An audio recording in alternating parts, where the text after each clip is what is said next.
Hey, I learned, and Bible boxing continues. I'm in Cleveland for the first night with my family members. I love them. Being around them is everything, and I have a dream, and there's several parts to it.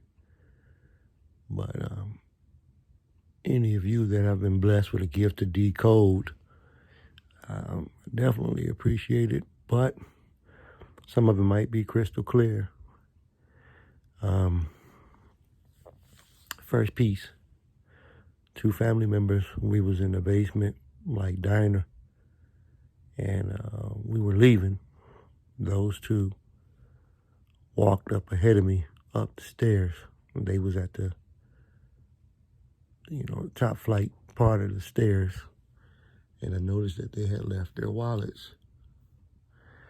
So I grabbed one brown and one black wallet, and I felt immediately pressure. I felt the pressure because I'm like, oh my gosh, these guys have left their wallets. So call out to them. They turn around, and I flick each wallet up to them upstairs, and then I walk up.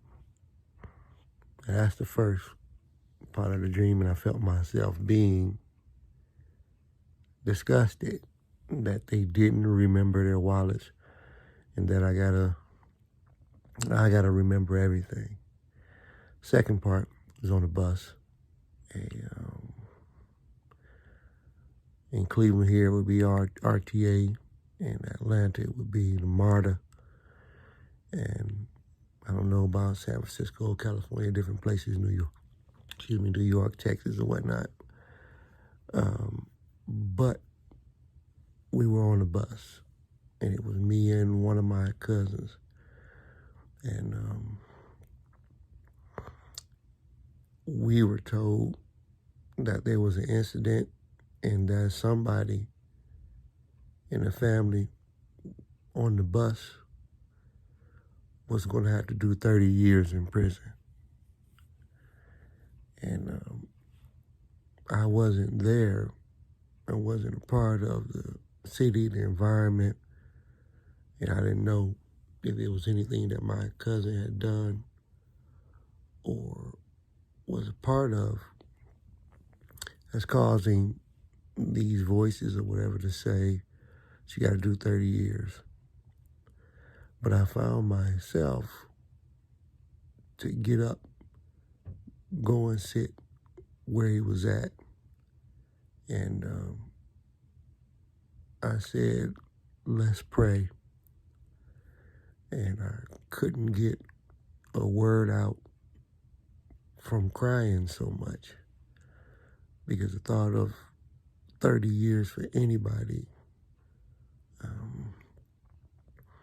being lifted out of their life is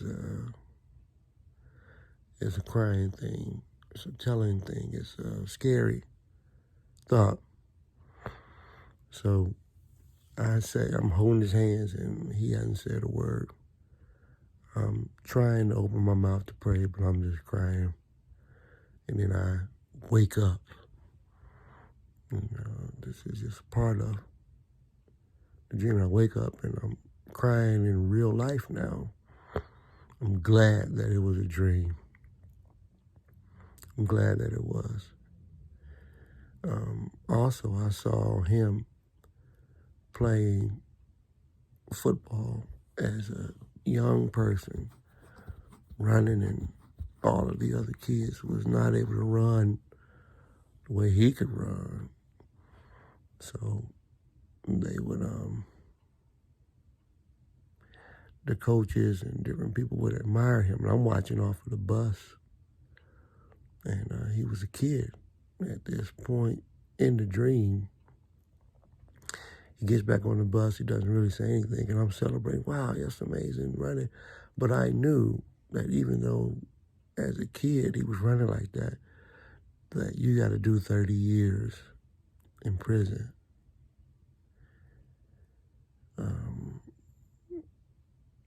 Yeah, that's... So then after I had woke up and was crying real tears, thank God for the dream. This is the Bible boxing part of it. I'm still learning, so I learn constantly. I learn. And so now with him having a 30-year term, I'm trying to box inside the Bible with evil and find a way for him to not have to do 30 years. So as I go back to sleep, it goes into another portion of family members. My grandmother was on the cover of a magazine. The magazine was a college magazine, and it was in a gymnasium. And she basically was on the elbow of the free throw line on the left side of the basket if you're looking from right to left. There was 6 ladies. She was in the front. And on the magazine, the basketball floor, the inside portion of the free throw area was blue. And I had this magazine, and I was like, oh man, there's my grandmother. This is amazing. Somebody was telling me about it. And so I'm outside somewhere, and this nut or this weirdo guy who actually I found out later was the athletic director in college, but he was coming around the corner. Maybe it was cold, I don't know, but he was hovered over and he was giving like a homeless or bum-like appearance, and I was going into this door which he wanted me to hold open for him until he can get up there and come in. I'm saying to myself, I don't believe he should be, coming in and whatnot, but I chose to allow him to come in with me. So I'm coming in and he's coming in with me and he's thanking me for holding the door for him as he approached. And then I gave him the magazine, which had my grandmother on the cover. He said, oh man, this is pretty cool. So we're going up these stairs and some kind of a way we get to a high position. And as we look over out into the football field, there's a ton of football players that are stretching, all in the same uniform, stretching. And then the guy says to me, I'm sorry that I doubted you. I'm sorry that I questioned, your ability to coach. Now we're almost on this ledge-like thing, and one of the other 2 or 3 other associates with me with the university was like, yeah, we told you he could do it. The players are down there stretching, but they're like, yeah, we got his back. We know he can do it. Y'all was wrong about him type thing. So even though I hear this going on, I'm more concerned about being on the edge of the dream is almost over. Being on these ladders and trying to climb down. I'm trying to climb down to the field so that I can, be with my team. And there's one of the associate guys that was on my team. He's trying to come down at the same time as me.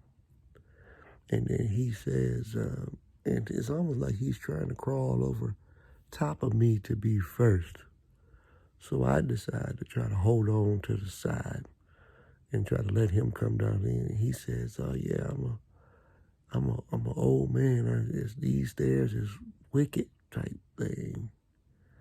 And so I kind of let him go by. And that was it.